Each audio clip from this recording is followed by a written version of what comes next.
Welcome day students.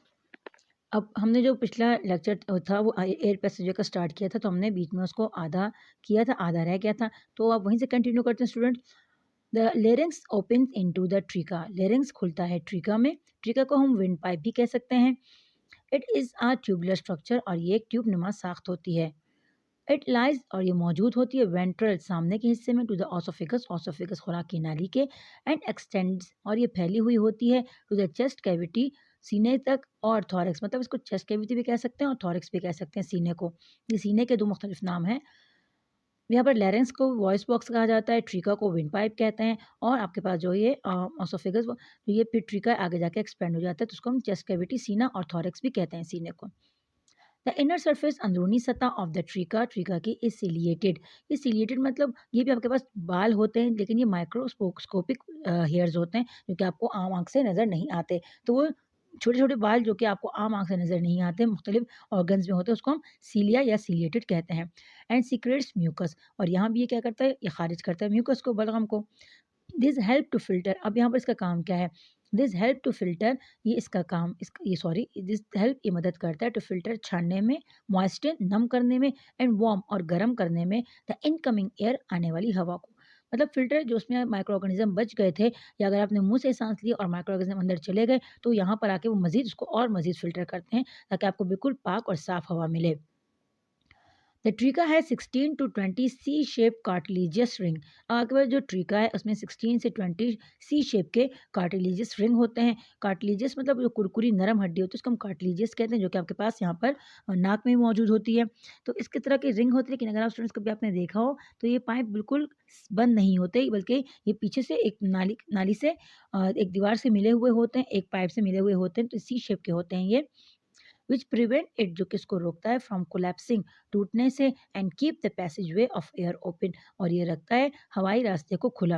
यहाँ पे देखिए स्टूडेंट, ये कार्टिलेज है, तो कार्टिलेज अगर आप उसको मोड़ो तो मुड़ भी सकती है। अगर सख्त हड्डी है उसको आप मोड़ोगे टूट जाएगी, लेकिन कार्टिलेज ऐसी हड्डी है कि वो थोड़ी नरम होती है, जो उसको आप अगर, ये थोड़ी इलास्टिक होती है, अगर इसको आप मोड़ो भी तो ये खराब नहीं होती।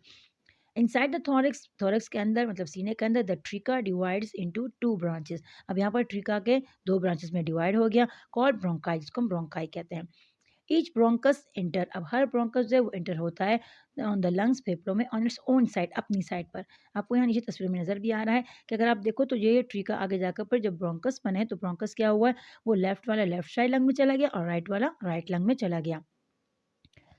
The bronchi also passes the cartilaginous ring, sorry possesses, तो ब्रोंकाई ऑल्सो पोजेस, ब्रोंकाई में भी पोजेस मौजूद होते हैं, द कार्टिलेजियस रिंग, यहाँ पर इसमें कुरकुरी हड्डी मौजूद होती है, बट स्मॉलर, लेकिन वो छोटी होती देन दोज ऑफ द ट्रिका, ट्रिका से, क्योंकि इसका साइज छोटा है तो उसके रिंग भी छोटे होते हैं। Each bronchus, her bronchus on interning the lungs, फेफड़ों पर दाखिल होने के बाद, डिवाइड्स, तकसीम होता है, एंड सब डिवाइड्स, और मजीद तकसीम होता है, प्रोग्रेसिवली, बेहतरीन तौर पर या कामयाबी के साथ, इन टू स्मॉलर ब्रोंकाई, छोटी ब्रोंकाइज में। यहाँ आपको डायग्राम में नजर भी आ रहा होगा कि ये अंदर जाकर मजीद छोटी छोटी पाइप्स में या छोटी छोटी ब्रोंकाई में ये जाकर डिवाइड हो गए। When the smaller bronchi attain the diameter, जब छोटी ब्रोंकाई अटेन हासिल कर लेती है डायमीटर, कतर, कतर मतलब सर्कल का जो आपका हाफ हिस्सा होता है उसको हम कहते हैं मोटाई, ऑफ 1 मिलीमीटर और लेस, 1 मिलीमीटर या उससे कम, देन दे आर कॉल्ड ब्रोंक्ल्यूज, तो फिर हम उसको कहते हैं ब्रोंक्ल्यूज। जब वो इतनी छोटी हो जाए कि उनका डायमीटर 1 मिलीमीटर या उससे कम हो जाए, तो फिर को ब्रोंक्ल्यूज कहा जाता है। ब्रोंक्ल्यूज हैज़ नो कार्टिलेज, अब यहाँ पर इसमें कोई भी कार्टिलेज नहीं होता, ये बिल्कुल सॉफ्ट होता है आपके पास। Each bronchioles end in a duct, हर ब्रोंक्ल्यूज एंड का इख्तिताम होता है या ख़त्म होता है इन अ डक्ट, एक खाली खाने में, डक्ट खाली खाना। The duct open in a cluster of pouches, the duct वो रास्ता या खाना ओपन खुलता है इन अ क्लस्टर ऑफ पाउचेज, बहुत सारे गुच्छों की शक्ल में, क्लस्टर गुच्छे ऑफ पाउचेज बहुत सारी थैलियों का या बहुत सारी जगहों का। Which resemble bunch of branches of grapes, जो कि मुशाबियत रखता है, विच रिजेंबल जो कि मुशाबियत रखता है, बंचेस ऑफ ग्रेप्स, अंगूर के गुच्छों की तरह। आपको तस्वीर में नजर भी आ रहा होगा, यहाँ पर बिल्कुल अंगूर के गुच्छों की तरह एक दूसरे के ऊपर ये जो पाउचेस हैं, ये एक दूसरे के ऊपर बने हुए हैं।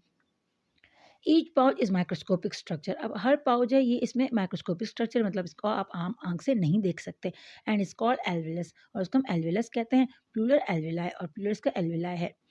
The alveoli are the thin wall and provide, alveoli ये पतली दीवार की होती है, एंड प्रोवाइड और फराम करती हैं, the surface for gaseous exchange, सतह गैसों के तबादले का। अब एल्विलाई जो है ये आपके पास मेन जगह है गैसियस एक्सचेंज के लिए। बाकी जितना भी आपने यहाँ तक पढ़ा ये सारा आपके पास एयर पैसेजवे हवाई रास्ता था। देयर वॉल्स आर कवर्ड, और जो इसकी दीवारें हैं वो ढकी होती हैं with a network of blood capillaries, खून की जाल सॉरी विद द नेटवर्क, एक जाल से ऑफ द ब्लड कैपिलरी, खून की नालियों का मतलब उसके ऊपर बहुत सारे खून की नालियाँ होती हैं। वेयर गैसियस एक्सचेंज अकर, जहाँ पर गैसों का तबादला होता है। मतलब एल्विलाई के ऊपर आपके पास बहुत सारे जो है कैपिलरीज़ होती हैं। कैपिलरीज़ क्या होती हैं आपके पास? ये आपके पास खून की नालियाँ होती हैं, जिसमें आपके पास रेड ब्लड सेल और व्हाइट ब्लड सेल वाले मतलब आरबीसी और डब्ल्यूबीसी होते हैं। तो इससे आपके पास क्या होता है कि एक साफ़ खून की नाली होती है, एक गंदे खून की नाली। साफ़ खून से मुराद ये होता है कि इसमें ऑक्सीजन की मिकदार ज़्यादा हो, और गंदे खून से मुराद जिसमें ऑक्सीजन की मिकदार कम हो, या अगर आप उसको उल्टा करो तो इस तरह भी कह सकते हो, साफ़ खून वो खून होता है जिसमें कार्बन डाइऑक्साइड की मिकदार कम हो, और गंदा खून वो जिसमें कार्बन डाइऑक्साइड की मिकदार ज़्यादा हो।